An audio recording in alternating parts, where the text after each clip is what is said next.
with your host, Andrew Romanella. When you play Battle in Mario Kart and you don't turn off any of the items, there are bananas everywhere. I mean, it's like you're losing your balloons because you're slipping on bananas left and right. Bananas everywhere. What's going on, everybody? Hey, welcome into another edition of The Rome Show here on 12ouncesports.com, broadcasting live on YouTube and X. I am your host, Andrew Romanella, and I'm back, and we are live here on a hump day. And we are ready to have a blast. I got to be honest with the people. Man, I missed the microphone. I've been down the shore with the family for Monday and Tuesday. That's why the Rome Show was unable to be live. I hope during that 48 hours you use that time to go back on your favorite Rome shows from the past, whether that be on YouTube, on X, or the Rome Show podcast, wherever you listen to podcasts. Today starts our 32 teams in 32 days in the National Football League. I told you last week, all right, training camp has begun for all 32 teams in the National Football League. We are a week away from the Hall of Fame game between the Chargers and the Detroit Lions. All right, so we have to start getting into some football. And we here at the Rome Show thought we would take you through every single team in the National Football League and get you prepared for what should be a fantastic 2025 season. So we will start that today. And boy, do I look forward to that. I also look forward to when the people write in. You could do that on youtube.com/12OZ Sports or head to X and follow the Rome Show 1. That's the Rome Show, then the number 1. And you'll get all the Rome Show information you need. All right, ladies and gentlemen, let's get it started here in the National Football League with the NFC West. Play the music. Oh. Now, for all of my big-time football fans out there, all right, you hear this song right here or one of the iterations of this song from any of the major broadcasting networks, and it's on. Okay, it's on.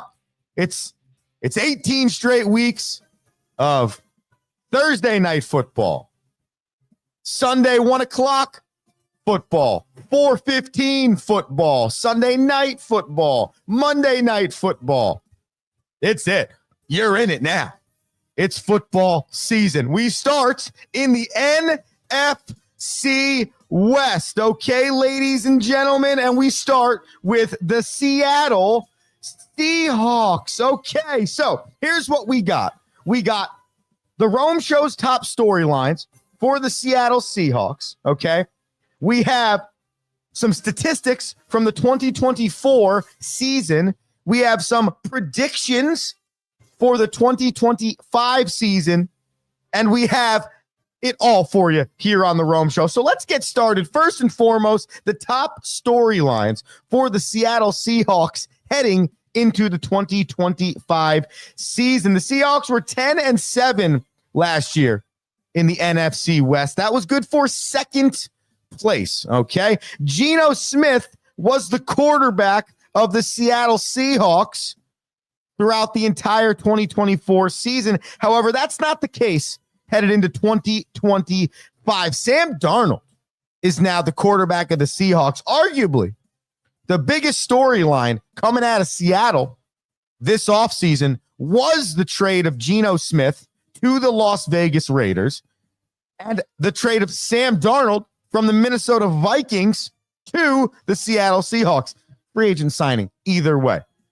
The Seahawks signed Sam Darnold to a 3-year, 100.5. Yeah, those decimals, those dots and those big numbers they really play tricks on your eyes there. $100.5 million deal for the next 3 years to be the starting quarterback of the Seattle Seahawks. Last year, Sam Darnold had the best year of his career, 4,319 passing yards and 35 touchdowns for the Minnesota Vikings. But that's just the start for the Seattle Seahawks heading into the 2025 season, because for the last 8 years, okay, for nearly a decade, you've known Tyler Lockett in the Seattle Seahawks uniform. For nearly a decade, you've known Tyler Lockett and DK Metcalf in a Seattle Seahawks uniform. Well, that is no longer the case. The Seattle Seahawks have parted ways with both DK Metcalf and Tyler Lockett. The number one wide receiver in Seattle is Jackson Smith-Njigba, okay, JSN, for those of you not wanting to say that name at home. He was the leading wide receiver for the Seahawks last season with 1,130 yards. But it's a completely different wide receiver room. You remove Metcalf and Lockett, you add Cooper Kupp, you remove Noah Fant, the tight end, and you add the second-round rookie Elijah Arroyo. So when you look at the numbers from the Seattle Seahawks last season, like I said earlier, 10-7 and a second-place finish in the NFC West, you're saying to yourself, that wasn't a bad football team, okay? But, man, they made a lot of changes on the offensive side of the ball. Here is where the Seahawks ranked last season on the offensive side, okay? Total scoring, 17th in the league at 22.1 points per game. Total yards, 14th, 332.2 yards per game. Passing, okay? This is, I think, a big aspect of this offense going into 2025, okay?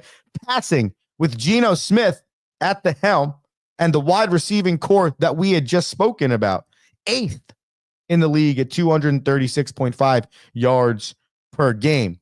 And then with a really good running back, they have not been good running the football. Kenneth Walker III, the Seattle Seahawks running back, however, 28th, the Seattle Seahawks rushing attack, 25.7 yards per game. They addressed that need, drafting a second-round offensive lineman to hopefully continue to bolster, first-round offensive lineman to continue to bolster that offensive line and keep Sam Darnold upright, because we know, though Geno Smith might not have been Lamar Jackson when it came to mobility, Sam Darnold is as close to Tom Brady in terms of mobility as far away as he is from Michael Vick, if that makes sense, okay? So if you're Seattle and you come into 2025 and you're like, all right, well, we didn't have a great rushing attack, though we have a pretty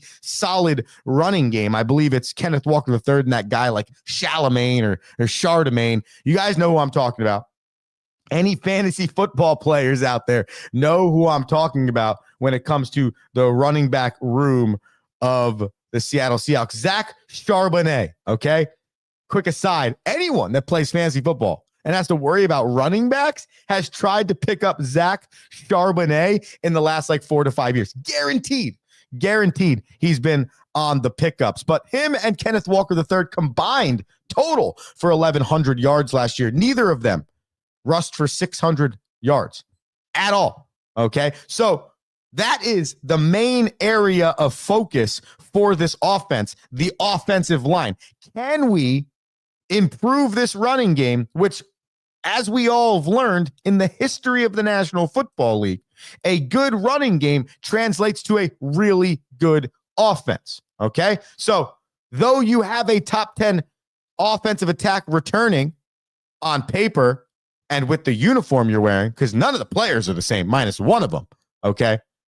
You have a bottom 4 rushing attack, and that does not equate. The seesaw cannot be that tipped in the running direction, and vice versa. It couldn't be that tipped in the passing direction being bad either. You have to find a happy medium. And that's what the Seattle Seahawks are looking for with their retooled offense headed into 2025. Before we take a quick break, and then we get on the flip side to some predictions and some other numbers.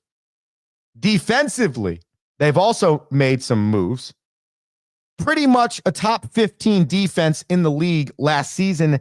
The Seahawks added DeMarcus Lawrence and then drafted Nick Amanawari in the second round to bolster their rushing attack. Key, okay? What we're talking about right now is going to be a commonplace throughout the next 5 weeks when we're talking about how good a football team is going to be. For the next 25 weeks when we're talking about who could be a Super Bowl contender, what team is good enough, do they have X or Y or Z to be able to compete in the postseason?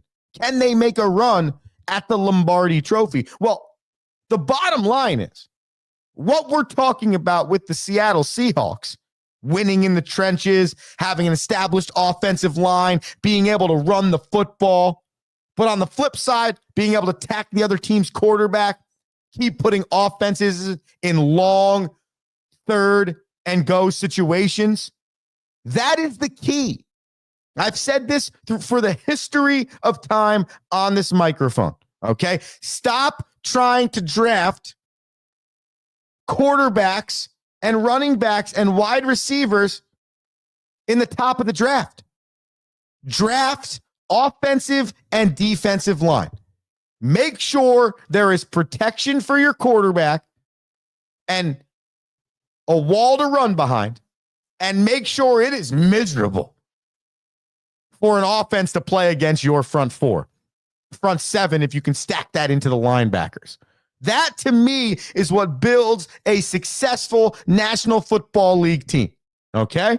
And so over the course of the next 5 weeks, I'm going to break down each team. I promise you, I'm coming back to the trenches every time, okay? And I find it funny how much we overvalue the quarterback in the National Football League when every single person that talks about a good team, i.e. the 2024 Philadelphia Eagles, who won the Super Bowl with the best rushing attack in the National Football League.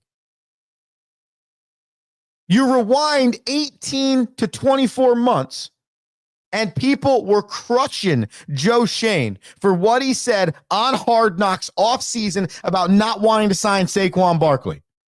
Crushing him. But then you add the other contingency of people that are like, whoa, he's a running back. You know, running backs are interchangeable. Running backs, you could draft any running back, any round, and they'll all play the same, right? And you're like, whoa, hold up a second here. Saquon Barkley and the aforementioned Jack Charbonnet on the Seattle Seahawks are not the same thing. Those two cannot be treated equally. The bottom line is, without a running game, you cannot win in the National Football League. Look back on any great team, and there could be outliers. That's fine. But for the majority of the history of this game, you got to have a running game. You got to have an offensive line. You have to win in the trenches. I don't care how the game shifts. I don't care how many passing yards a mediocre quarterback can have over the course of his career, and we have a conversation about him being a Hall of Famer. I don't care how it changes. You come back to one principle in the National Football League: win in the trenches. And that's what the Seattle Seahawks need to do if they want to take the next step as a franchise. I'm going to hold these defensive statistics till the back end of the commercial break. We got more coming your way. 32 NFL teams in 32 days here on The Rome Show on 12ouncesports.com, broadcasting live on YouTube and X. Back after this commercial break. Stay with us. We love it.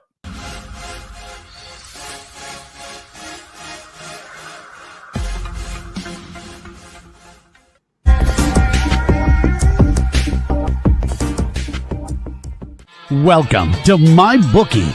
You're ready to create an account and start making money, and we're here to help. And remember, you can get a bonus of up to $1,000 on your first deposit. Now you're ready to bet. Just go to mybookie.ag, visit the sports book, click on your bet, and input the amount you want to risk or win in the bet slip. Yes, it's that easy. Just remember, at MyBookie, you play, you win, you get paid.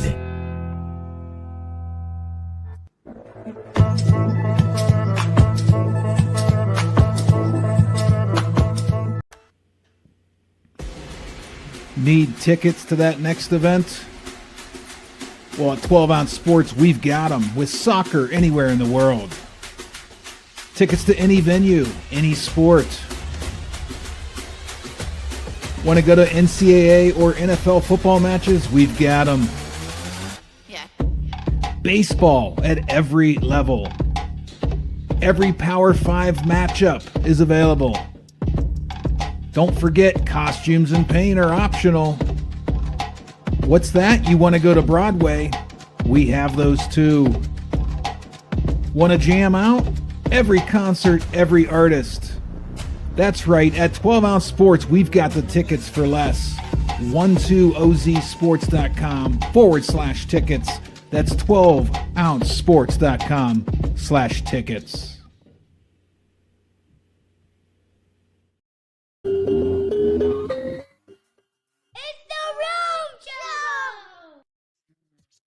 Yeah, it's the Rome Show.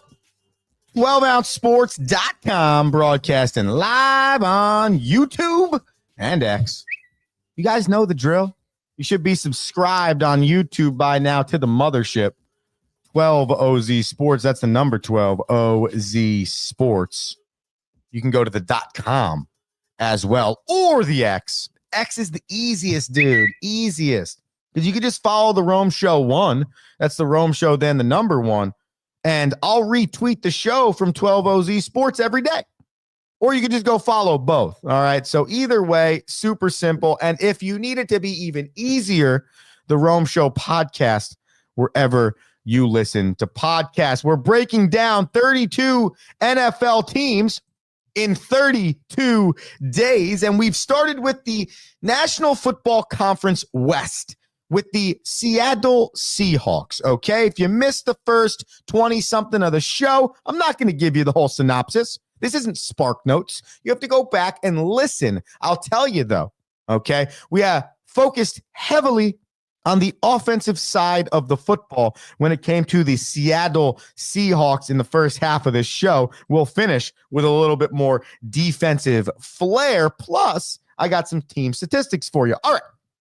In 2024, okay, the defense for the Seattle Seahawks was 12th overall in the National Football League in terms of opponents scoring, which was 21.6 opponents points per game. Total yards for the Seattle Seahawks defense was 14th at 332.7 yards per game given up. From a passing standpoint, the Seahawks were also really good. They were 11th in the league with 211.9 passing yards given up per game. And finally, their rush defense, 16th in the league at 120.8 yards given up per game. They were also 17th in the league in takeaways, which is a huge number in the National Football League. Turnovers, whether you give them up or you take them away, always comes down to being a key factor in how good a football team is long term. Middle of the pack was Seattle,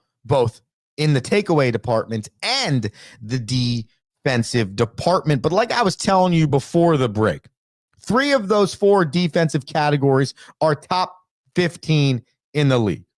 And when we're talking about the rushing, it's 16. So it's right there. So this is a team coming back, having won 10 games last year, though they didn't make the postseason, but they've won 10 games. It was under first-year head coach Mike McDaniel. McDonald. Now we're going into year 2 under McDonald, okay? He seemingly has his hands on this look of a team now. Obviously, the general manager and the personnel department makes a lot of those decisions, but I can't imagine any good National Football League team has not had a coach fully locked in on the player acquisition or departure department. Okay, so McDonald going into year 2 of his scheme, made some adjustments on the coaching staff. Clint Kubiak, son of Gary Kubiak, is now the offensive coordinator. That person, that is Clint, has previous ties with Sam Darnold, I believe in San Francisco and in Minnesota, which was why that was a really good hire for McDonald. Okay, so that is your full rundown on the Seattle Seahawks heading into 2025. By the way, they were not good offensively in terms of giveaways, at 26th in the league with 24 giveaways. The final thing I want to give you here is a full snapshot on the 2024 season for the Seattle Seahawks. Now, when you look at these numbers, it's all about what you care about, okay? And for me, I care a lot about game-changing numbers, okay? Why? Because you're really, if you think about it, you're supposed to have a quarterback that throws for 25 touchdowns a year. You're supposed to have a running back that runs for over 850 yards and catches nearly 300 yards worth of footballs and gets in the end zone almost 10 times. I think that's what you're supposed to have. I think that if you don't have that, we're not even talking about you being close to a contender in the National Football League. So when you look at it, you say, well, you do have a running game that can get you that. If we adjust a few things, you definitely have a quarterback that can do that. He's proved it last year. Okay. Well, what could be those intangibles? Well, 4th down conversion rate. All right. Takeaways, giveaways, like we just talked about. Sacks. Okay. So those are things I look at. Those are the intangible plays that I believe then shift a team from maybe being a 500 mediocre, slightly above, slightly below team to being an 11, 12, 13 win playoff contending team. Okay. Down in the sacks category last year was Seattle at 45. That's why they went out to bolster their offensive line. Okay. Okay in touchdowns, low in the running game. Okay. Total offensive yards, all that stuff. Good. 3rd down conversion, 4th down conversion rate, and sacks. That's what I'm going to look at. They had 83 total 3rd down conversions, and they had 10 of 20 4th down conversions. Well, they were a 10-win team. So you could see those areas were pretty good. And we're not going to get into this today, but an intangible for every team is their special teams unit then.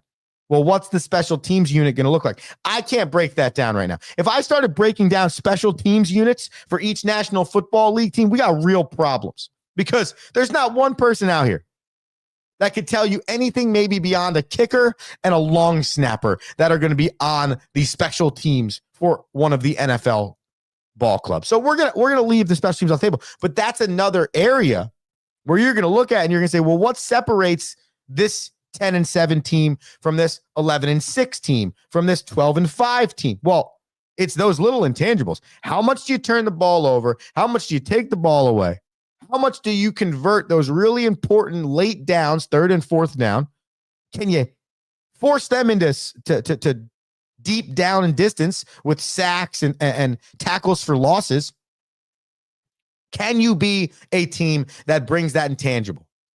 Plus a really good special teams. That box right there, I think is what takes a team from 500 to playoff contender. And then how good you are in those bonus categories will take you from playoff contender to Super Bowl contender. Tomorrow, okay, when we get back on the Rome Show airwaves, we will stay in the NFC West and we will take it to the Arizona Cardinals. Okay, so we will continue our 32 teams in 32 days training camp marathon here on the Rome Show with a Thursday edition discussing the Arizona Cardinals. Let me say this before we end the show today. If there's ever a day where we can't get on the show, okay, therefore not being able to complete 32 teams in exactly 32 days, as in one team per day, we will just double up some teams if need be. I hope not, because there's so much information that goes into this, okay, that I think it's a lot of fun to really take a second and break it down. Here's how we're going to finish. According to the odds that I can find online, and everything's a crapshoot here, okay? But Sportsline projection model is the source here, and they have the Rams as the best win percentage probability to win this division at 35%, 49ers at 28.8%. The aforementioned and discussed Seattle Seahawks would be coming in at third there at 20%, and then the Cardinals at 16%. That would be a plus 175 odds for the 49 for the plus 600 odds, for the Seattle Seahawks to win the division. So we'll see what happens. Again, we are 5 weeks away from the start of week 1 in the National Football League. Ladies and gentlemen, thank you for tuning in today to the Rome Show here on 12ozsports.com, broadcasting live on YouTube and X. I am Andrew Romanella. I'll be back tomorrow, continuing our 32 teams in 32 days. Share the show, share the podcast, share something so we can keep growing this thing. Until tomorrow, you have an electric Tuesday. I lied because it's Hump Day. yeah. Have a great hump day. Andrew Romanella. Peace. Thank you for listening.